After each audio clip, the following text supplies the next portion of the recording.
Hello, Facebook family and friends. It's a little bit late, so I have to wait and see if there are any night owls out there like me who want to tune in to hear this recording. But if not tonight, perhaps you'll hear it tomorrow. Listen, I did some studying today on the difference between an experience and an encounter. I think many of our lives are filled with various experiences, but not a lot of encounters, those life changing moments, defining moments, if you will. So in the Hebrew, the word experience actually means to know God. But the word encounter means to reach God, to meet God. And I had to step back from my studies and ask myself, how many experiences have I had with God and His presence? And how many actual encounters, defining moments have I had with Him? I don't know about you, but I'm not just trying to know God. I'm trying to see God. I'm trying to reach God. I'm trying to meet God. And not just in heaven, but in my everyday work, in my ministry, in various parts of my life. I want to not just know Him in a real way, but I want to see the manifestation of who He is and what He means for the believer. As I think of various examples in the Bible, I think about the woman with the issue of blood. She didn't just have an experience. She wasn't just trying to know about Jesus or know who He is. She was trying to reach Him. Reach out and touch Him. The woman with the alabaster box, she wasn't trying to have an ordinary experience to just get to know who He was. No, she wanted to touch Him. She wanted to see Him. She wanted to actually meet Him. She wanted an encounter with God. Even the Shunammite woman, and I love preaching and teaching about Sister Shuni. Even she wasn't just trying to have an experience. When her baby died, she got on her horse and charged after the prophet and said, "You got to come back to my house where I made a place for you, where I had the first encounter with God. I don't need an ordinary experience. This is a crisis and I need an encounter. I need a defining moment. I need to actually reach God, get in touch with Him." Even the Syrophoenician woman said, "Hey, wait a minute. I may not have it in my genes. I may not be the one that may have normally been chosen. I may not even be someone the disciples find worthy to have a relationship with Him. But even the dogs get crumbs from the table. I need to meet Him.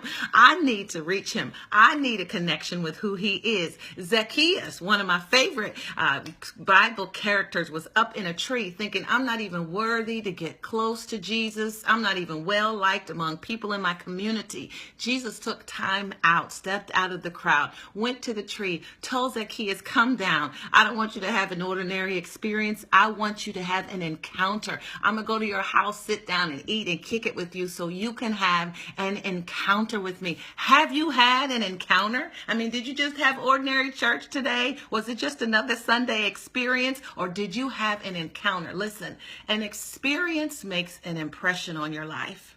An experience makes an impact on your life. An encounter makes an imprint.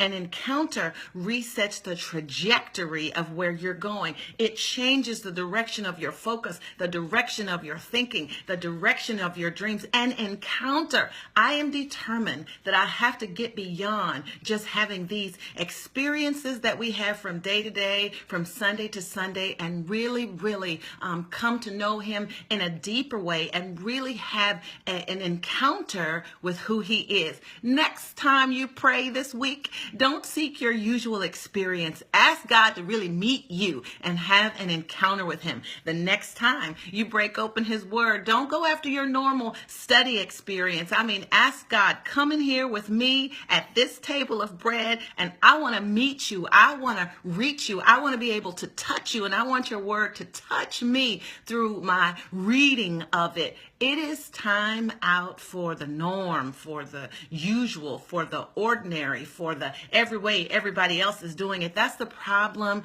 with millennials. That's what we don't understand about them. That's why I advocate for millennials, because I said so doesn't work for them anymore. He said, she said doesn't work for them anymore. Telling them about it doesn't work for them anymore. They want a manifestation of who He is. And I'm just convinced that if the power of God God is activated in our lives, we ought to be able to provide people with more than just a mere experience. We ought to be able to offer somebody a life-changing encounter, something that resets the trajectory. That's why I'm having a conference September 21st, the Anchored Women's Encounter. This is not a retreat. This is not just a weekend getaway. This is a meeting of women who are seeking the more of God and not only want to have an encounter with Him for themselves, but to be able to activate and produce an encounter for someone else. September 21st through the 23rd here in Princeton, New Jersey. Please go to my website, drkathyo.com, drkathyo.org. Register and save your spot today. Listen, come and experience Him in a way that you never have before, so that you will leave having had an encounter, so that you will leave different and changed and better, so that you will leave equipped to do more for Him, more for others, to do more with what you have, and to get more of what you need. The Anchored Women's Encounter. Won't you be my guest?